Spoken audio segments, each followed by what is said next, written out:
Hey, Vsauce Michael here, and today we're going to discuss déjà vu. What is it, and why does it occur? You know, those moments where the current situation feels like it's happened before. You're certain it has, but you don't know when or how it became so familiar. It's difficult to scientifically study déjà vu because there's no reliable way to cause it to happen in people's heads in a laboratory. But here's what we do know. Humans don't seem to experience déjà vu until they're at least 8 or 9 years old. It's most frequent in your teens and 20s and then tapers off as you get older, so it might have something to do with brain development. In fact, we should probably go get ourselves a brain. That was easy.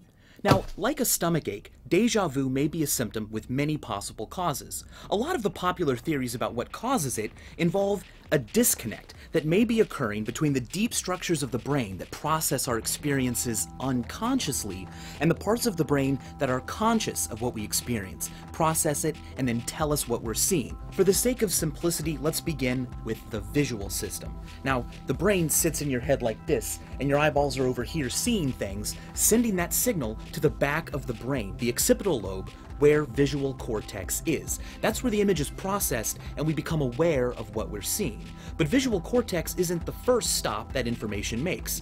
Instead, we know that it stops in lots of other places. For instance, the amygdala, where it may be processed at an involuntary emotional level. And this fun little part right here, number 31, the tectum. It's involved in preliminary visual processing and helps control eye movements. Now that fact is incredibly important, because what it means is that people with blindness caused by brain damage to the visual cortex cannot see anything. They don't report seeing or recognizing anything. However, the other preliminary parts of the brain that get that message are still healthy, and so, despite being legally blind, these people exhibit what is known as blind sight.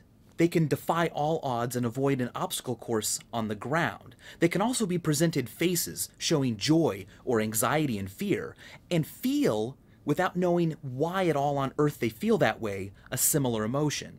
So a lot is going on when we look at things, and if those preliminary structures in the vision system allow certain blind people to be oddly and unconsciously aware of what they're looking at, we may have the ingredients we need for this disconnect.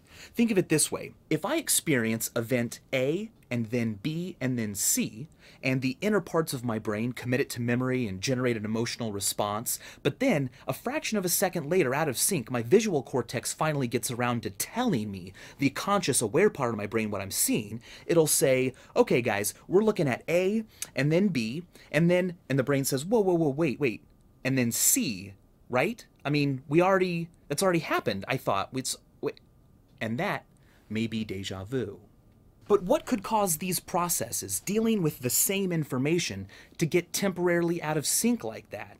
Well, it's probably a neurological abnormality, possibly an epileptic episode where neurons all fire in sync. We also know that patients who experience chronic and persistent déjà vu tend to have brain damage in the temporal lobes of their brain, these lobes on either side.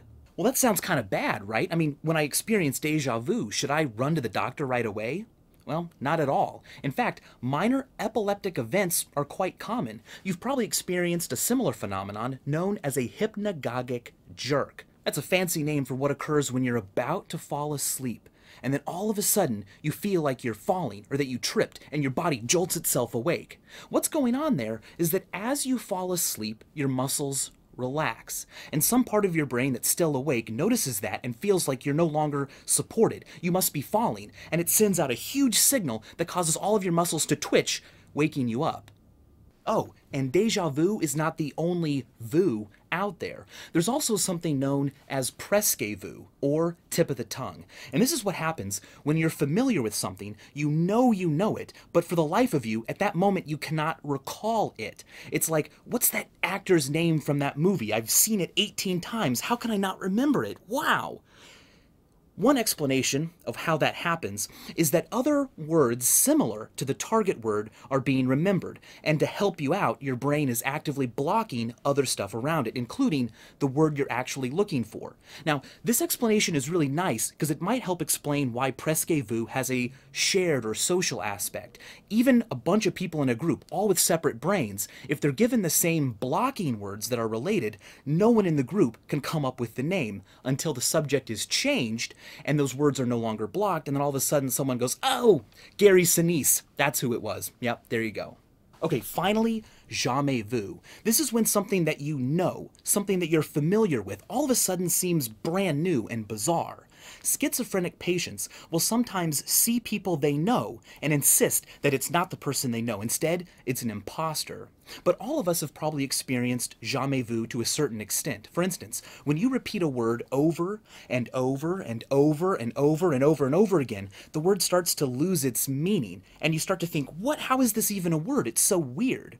Well, scientists believe that happens because continuing to excite the neurons responsible for that word causes them to become inhibited, and further use is less intense.